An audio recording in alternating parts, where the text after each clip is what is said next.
This morning's video is as much just for the memories as for anybody or anything else. Bringing up the water.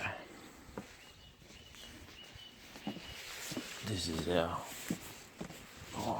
10 litre collapsible silicon camp bucket going down our pallet boardwalk.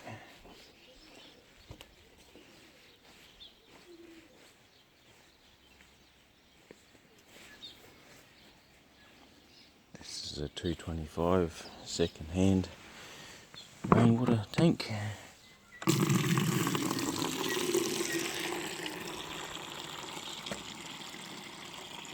With my hodgepodge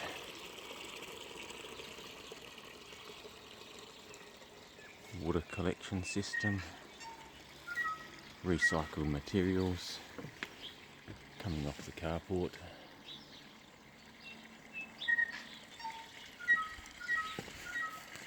so that we can drink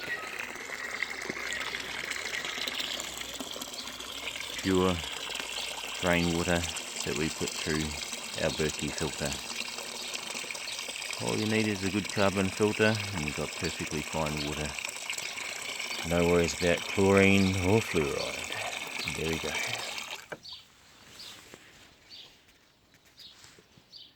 While I'm here, I'll tack on a bit about chicken netting fences.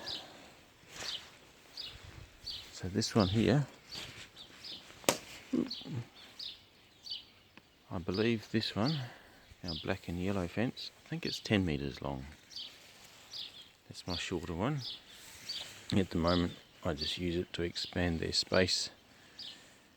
I can slide that across to be the gate for the bottom pen, but it's easier to just move this from that corner to let them in and out every day from their sleeping quarters.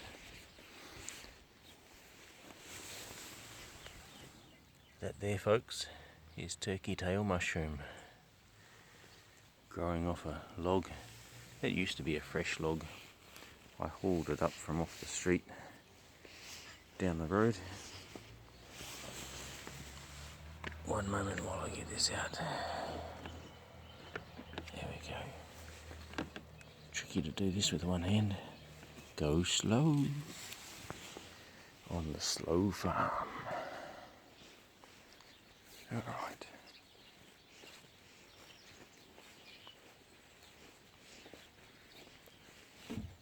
Tree mulch. Love it. It's an integral part of the slow farm.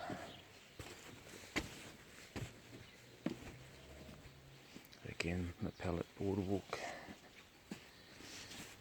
These things last a couple of years before they start to degrade, and then you need to just pull them up. Modularity. You can just pull one up, burn it up, pop another one in, and Bob's your uncle. Free, eco-friendly. I reckon they look alright. And I reckon it's actually less work than if you put down a real proper deck and everything else.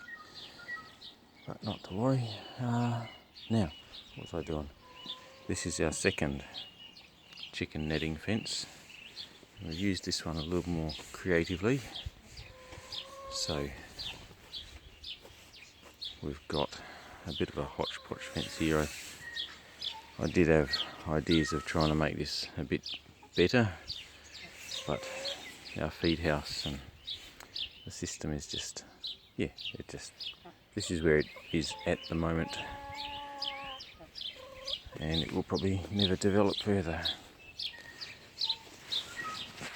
My innovative little latch system, very easy to use. If something's not easy to use, I very quickly find out from my wife. I've just got that tied up there. Those strings are to stop chickens trying to flap up and over, which they did when they were a bit grumpy. they don't like trying to flap past that.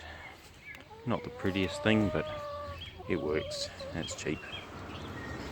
And then that just comes across here, so it doubles as a gate for the chicken top pen, morning chickens. And then it also doubles as a gate into here. This is our top garden, and that can just act as a latch. You just loop it over. And so I believe this is a 21 metre fence, so it goes all the way around. And then what you can do when you want another entry point is you simply put two close together and hook them over like that. And then it's easy enough for a person to step over. If you need to take a wheelbarrow across, you know, it's not particularly gonna meet the health and safety approval checklist, but it's pretty good, you know, I reckon. And as long as you go slow on the slow farm. That there is an old jute rug that needed to be disposed of, and now it's just making a nice spot to keep the grass down between this, my lower cabbage palm log garden, and that's our strawberries. And that's three long shallow planters. That's one deep planter. And these are our other two deep planters, so three deep planters. That's our upright vertical garden. And that in the blue pot is our lemongrass. So yeah, we need to try to sell off these planter boxes too. So if you're interested, I can give a price for those. These two top tanks, they need to go as well. I built the stand, but I never found the time to finish sealing up the connection, making that tap work. And then the plan was to hook up a little pump system to bring the water from that one tank full at a time, up into here, and then from this, the highest point on my yard, could just gravity pressure to water our gardens. And instead of taking that bucket all the way down there, just bring the bucket up to here and there. But such is life. This is where we planted potatoes. Looks like they're reshooting, and we never harvested, so it's just another garden that's just sitting there waiting to be used. Here's my two unused sheets of corrugated iron and a piece of ply, and this is what I've done with my third sheet of corrugated iron there. And that there's just a nice little dry area for the chickens, and it works well. So I guess that's gonna stay there, but it may come down. Not entirely sure if the landlords want this section. I know they want to keep that fence over there, but I'll probably have to take this down. So if that is wanted on Sunday, if these pallets are wanted, I reckon, because all our chickens are going to be gone on Sunday, so yeah, I reckon these pallets could go too. They're in pretty good condition.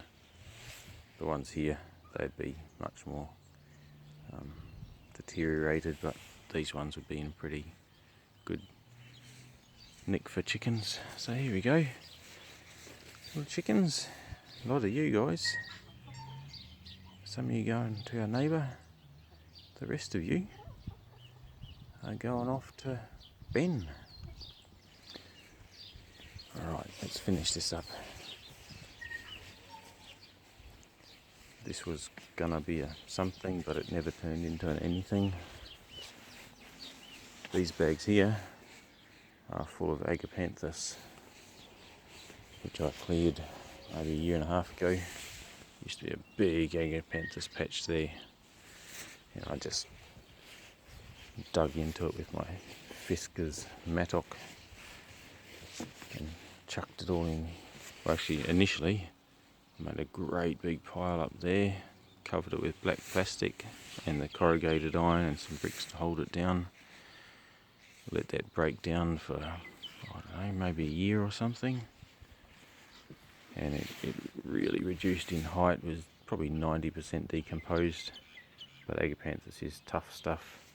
So then I bagged it all up, double bagged it to let it finish the decomposition process. So that should be all nice soil in those bags right now.